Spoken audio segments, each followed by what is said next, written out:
Halo Sobat Catur semua, selamat bertemu kembali. Di video kali ini saya akan membahas sebuah partai yang mempertemukan antara dua legenda catur, yaitu Mikhail Tal melawan Bobby Fischer. Partai ini terjadi pada tahun 1959 di Zagreb pada sebuah turnamen kandidat. Yang menarik dari partai ini, timbulnya bangunan Zugzwang. Tal memulai dengan pertempuran strategis yang berat. Fischer menanggapi dengan metode yang logis, tapi tidak memberikan permainan tandingan yang cukup. Tal menjawab secara paksa dan mengepung pertahanan Fischer, sehingga membuat permainan akhir Fischer sedikit menyedihkan. Dia hampir tidak bisa menggerakkan apapun. Sementara buah-buah putih memiliki ruang tempo untuk menciptakan jaringan mat di sekitar Raja Hitam. Oke, mari kita saksikan bagaimana dahsyatnya pertarungan ini. Mikhail Tal yang memegang putih memulai dengan D4. Fischer membalas kuda F6. Tal melanjutkan C4 dan Fischer G6. Sebuah respon untuk membangun pertahanan kuat dengan fianchetto gajah dan rokade. Kuda C3 dibalas gajah G7. Kemudian E4. Tal melejit dengan triple pionnya yang menguasai sentrum. Dibalas Fischer D6, membuka jalur pengembangan gajah. Kemudian Tal mengembangkan gajahnya dan hitam rokade pendek. Lalu Tal mengembangkan kudanya, persiapan rokade. Fischer mengawali dengan mengadu pion, tapi Tal menolaknya dengan mendorong pionnya lurus maju dan menjadikan pusat menjadi sedikit tertutup. Setelah Fischer mengembangkan kudanya, Tal melanjutkan gajahnya ke G5, memaku kuda. Hitam mencoba mengusirnya dan gajah mundur, tapi masih dengan tetap melakukan pakuan. Fischer memainkan A6 dengan tujuan ingin memainkan menterinya ke E8 untuk menghilangkan pakuan, sehingga langkah A6 ini menghilangkan putih melakukan ancaman kuda B5 yang menyerang pion C7. Tal mengamankan rajanya dengan rokade. Fischer menggeser menterinya ke E8 menghindari pakuan. Kuda ke D2, persiapan aksi mendorong pion ke F4. Kemudian Fischer kuda H7. Kuda ini baru bisa bergerak setelah lepas dari pakuan. Dibalas B4, memblokir kesempatan kuda hitam ke C5. Lalu Fischer menawarkan pertukaran gajah. Hitam ingin menukar gajah pasifnya dengan gajah putih yang aktif, dan diterima Tal, dan balik dipukul kuda. Kuda B3 dan menteri E7. Kemudian menteri ke D2 mengancam pion, lalu raja membackup. Menteri E3, kuda G8, persiapan mendorong pionnya ke F5. Tal memainkan C5 bermaksud membongkar biji-biji hitam. Fischer membalas dengan mendorong pion ke F5. Pion pukul pion dan balik dipukul pion. Kemudian putih melakukan F4, diterima hitam dan balik diambil menteri. Putih dengan cerdik membuka lajur E menjadi terbuka karena akan lebih cepat dikuasai oleh benteng putih daripada benteng hitam yang harus mengawal lajur F, atau benteng A yang masih perlu banyak tempo untuk keluar. D kali C5. Tal membiarkan pergerakan pion di sayap menteri dan memainkan gajah D3 menekan pion F5, menyerang sebanyak 3 kali, sedangkan hitam hanya membela 1 kali. Fischer merasa bahwa pion F5 ini sudah tidak dapat dipertahankan lagi.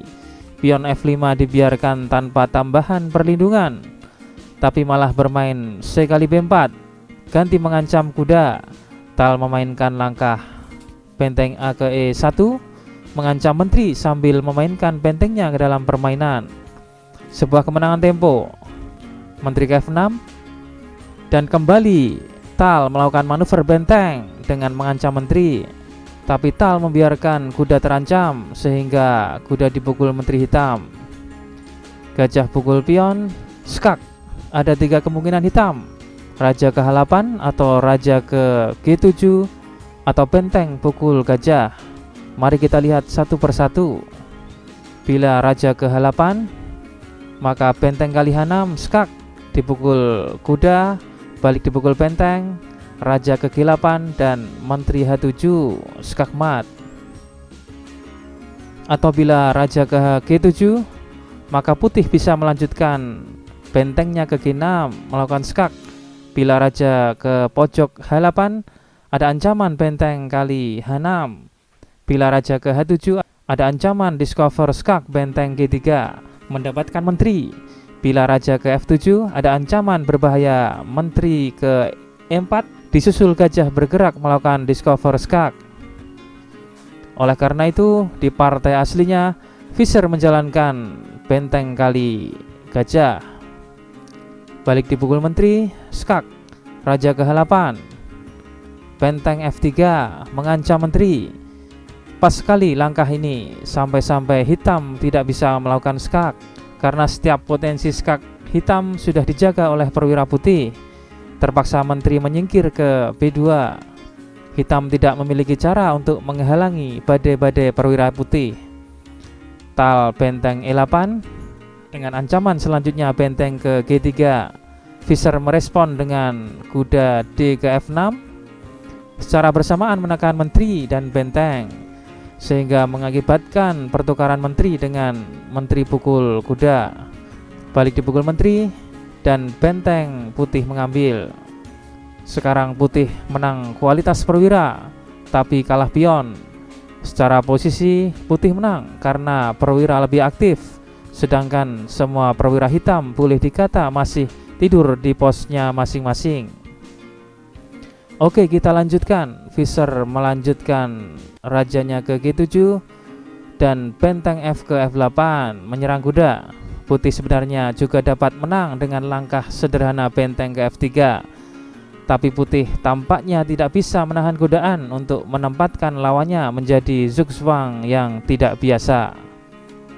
Kuda E7, kuda tidak dapat diambil karena benteng F8 ganti diambil raja hitam. Kemudian Tal melanjutkan kuda ke A5, dibalas H5.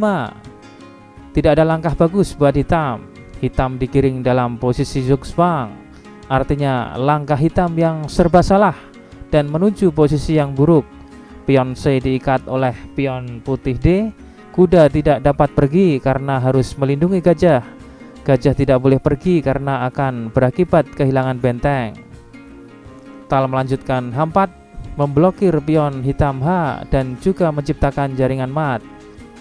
Benteng B8, kuda ke C4, B5. Kemudian Tal melanjutkan dengan kuda ke E5. Nah, sampai di sini hitam menyerah karena ada ancaman mat ke benteng F7.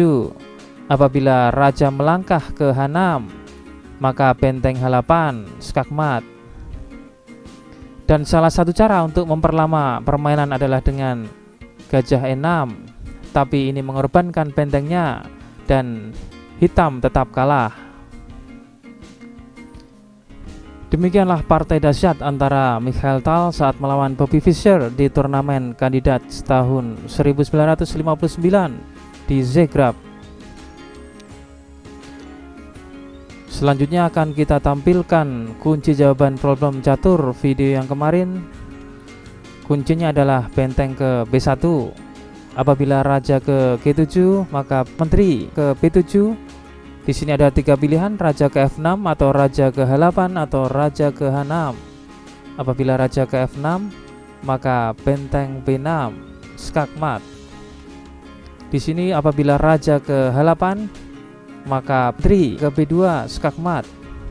Atau apabila raja ke H6, maka dibalas promosi skakmat. Dan akan kita tampilkan problem catur terbaru, silahkan dianalisa. Kunci jawabannya akan kita tampilkan di video selanjutnya. Sekian dan terima kasih.